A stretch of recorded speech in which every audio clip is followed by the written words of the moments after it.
जय Shri Swaminarayan. Good morning student, how are you? Fine ना। चलो आज हम पेज नंबर 69 ओपन करेंगे। यहाँ पे है शब्द समूह माटे एक शब्द आपो। यहाँ पे शब्द समूह मतलब एक छोटा सा वाक्य होता है, उसके लिए जो एक ही शब्द यूज़ करते हैं वो हमें लिखना है कि कौन सा शब्द यहाँ पे यूज़ करते हैं। ठीक है, जैसे कि पूरा ऐसे किसी को कुछ बोलते हैं पर अगर उसका अलग से नाम दिया जाए तो वो एक शब्द में हम समझ जाते कि ये किसको बोलना चाह रहे हैं। ठीक है, तो वो शब्द समूह माटे एक शब्द, ठीक है, एक शब्द से ही पता चल जाता है कि किसके बारे में बात हो रही है। ठीक है, तो यहाँ पे ऐसे 20 है, इसमें से 10 हमें आज करने हैं और इस एग्ज़ाम में आपको 10 आएंगे, 10 है बाकी के वो नेक्स्ट एग्ज़ाम में आएंगे। ठीक है, तो पहले हम समझेंगे शब्द समूह। तो सबसे पहला है जे कोई दिवस मरतु नहीं ते, मतलब कभी भी मर नहीं सकता, ऐसे व्यक्ति को हम क्या कहेंगे? तो अमर। ठीक है, तो हमें अमर ये शब्द सुन के ही पता चल जाता है कि जो कोई दिन मरता नहीं है उसको बोलेंगे अमर। ठीक है, सेकंड है बधु जाननार, सब पता है उसको, तो उसको बोलेंगे सर्वज्ञ। ओके, बधु जाननार। फिर थर्ड है माता पिता न होए ते, जिसके माता पिता नहीं है उसको क्या कहेंगे? अनाथ। उसके बाद फोर्थ है सांभળી न सके ते, उसको क्या कहेंगे? जो सुन नहीं सकता, बहरो। ओके, 5 है बे नदी मळे ते, दो नदियाँ मिलती है तो मतलब उसका संगम होता है, तो इसलिए हम बोलेंगे उसको संगम। उसके बाद 6 है लोगों पर नेतृत्व करवा वाड़ो, जो लोग है उसके ऊपर हुक्म चलाता है और उसके ऊपर नेतृत्व करते हैं, वो सब नेता होते हैं। ठीक है, तो नेता। उसके बाद है भंग करवा वाड़ू, मतलब कुछ भी हम नियम बनाए तो वो भंग कर दिया तो वो है अभंग। ओके, उसके बाद है बेचवा वाड़ो, तो विक्रेता, उसको क्या बोलेंगे? विक्रेता। उसके बाद है सांभळवा वाड़ा, तो सांभळवा वाड़ा कौन होए? श्रोता। सुनने वाले कौन होते हैं? श्रोता।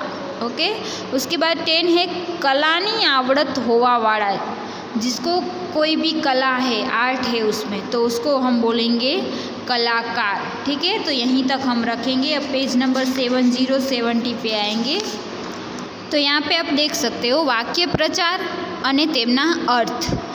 सरल शब्दों अर्थ करता अलग ज अर्थ प्राप्त थयेला वाक्य एटले एने कहेवाय शब्द समूह। वाक्य प्रचार थी शब्दों अर्थ छे ए प्राप्त थाय छे, एटले घणा बधा वाक्य प्रचार एवा थई गया होय छे कि जेनो अर्थ एवो थाय छे, जेम के आपणे कहेवतोने कहीता होईए छे ने एवी ज रीतना वाक्य प्रचार होय छे। तो ए जे शब्द छे एनो मतलब जे वाक्य छे एनो अर्थ छे ए अलग थतो होय छे।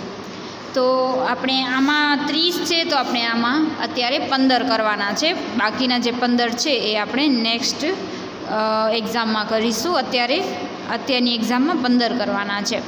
સૌથી પહેલાં છે કાન ફૂંકવા।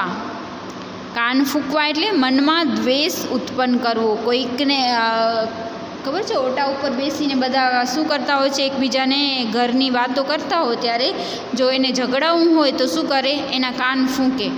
આપણે એમ કહીએ કાન ફૂંકે, પણ એના મનમાં દ્વેષ ઉત્પન્ન કરવો કે જો તો આમ નહીં આમ કર, આમ નહીં આમ કર, તો એવી રીતના કાન ફૂંકવા। પછી સેકન્ડ છે મહેનત કરવી, એટલે કષ્ટ કરવું। આપણે કાંઈ પણ કામ કરીએ તો મહેનત કરીએ, પછી ફળ આપણે મૂકી દઈએ, પણ મહેનત કરવી એટલે કષ્ટ કરવું। પછી કમર ઘસવી।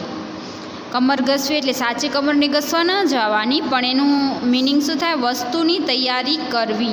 એટલે એટલું આપણે કાંઈ પણ કામ સોંપ્યું હોય તો એટલું આપણે એમાં મગ્ન થઈને તૈયાર કરીએ એ વસ્તુ કે બહુ સરસ તૈયારી કરીએ એમ, તો એને કહેવાય કમર ઘસવી।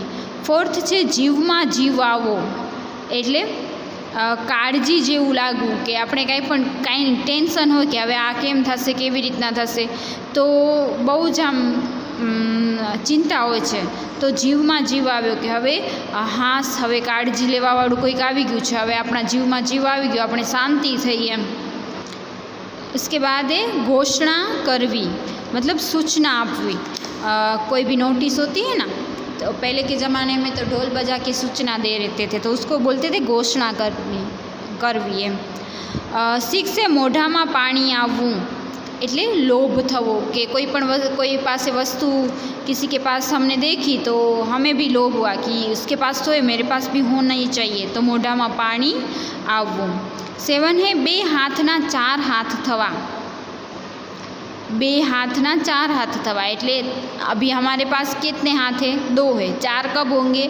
जब शादी होगी तब। तो लग्न थवा, शादी हो जाएगी तो मतलब 2 में से 1 में से 2 हो जाएंगे, तो 2 हाथ में से 4 हाथ हो जाएंगे, इस तरह से, तो लग्न थवा। उसके बाद 8 है मोढू रंगवू, तो मोढ़ा पर मारवू। ओके, એટલે कुछ भी ऐसे बोल देते हैं हम उसके मुंह के ऊपर कि आप ऐसे हो, आप ऐसे हो, तो मोढू रंगवू, मोढ़ा पर मारवू। उसके बाद 9 है आँखों मींचवी, तो सहन न थवू। बहुत कष्ट होता है तो हमसे सहन नहीं होता, तो आँखों मींचवी, इसको छोड़ देते हैं हम। 10 है नज़र में बेसवू, तो उठीने देखाऊँ। बहुत सारे लोग हैं, उसमें से एक ही का नाम आया तो वो नज़र में बेसी गया है, तो उठीने, सबके अंदर से एक ही उठीने देखा है, तो उसका काम इतना अच्छा होता है कि सबको अच्छा लगता है, इस तरह से उठीने देखाऊँ। 11 है नाक में दम, मतलब तकलीफ़ थवी, और किसी को तकलीफ़ देते हैं ना तो उसको तकलीफ़, नाक में दम करके रखा है हम बोलते हैं ना, तो उसको तकलीफ़ देते हैं वो। उसके बाद 12 है माफ़ी मांगवी, तो क्षमा मांगवी। कुछ गलती की है तो किसी से माफ़ी मांगते तो क्षमा मांगवी। 13 है मन में घोड़ा दौड़ावा, तो व्यर्थनो विचार करवो।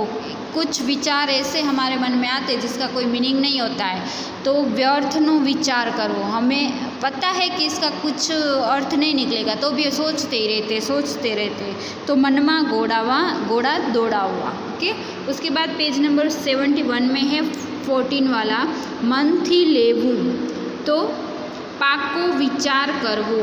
मन थी लेवू मतलब पाको विचार करवो। 15 है हाथ आपवो, कोई भी काम कर रहा है तो उसको हम हेल्प करेंगे, तो वो हुई मदद करवी। એટલે હાથ આપવો એટલે હાથ સાચે નહીં આપી દેવાનો, પણ એની મદદ કરવાની, हेल्प करवानी। तो ये एक वाक्य प्रचार है। कभी भी ऐसा होता है कोई किसी की मदद करने के लिए तो बोलते कि चलो हाथ बटाओ, बोलते हैं ना, तो वैसे हाथ आपवो, तो मदद करवी, हेल्प करवी। तो 15 तक हमें रखना है। और आज आपको नोटबुक में शब्द समूह 10 और वाक्य प्रचार है वो 15 लिखना है 1 टाइम। ठीक है, आई होप आपको समझ में आया होगा। Thank you.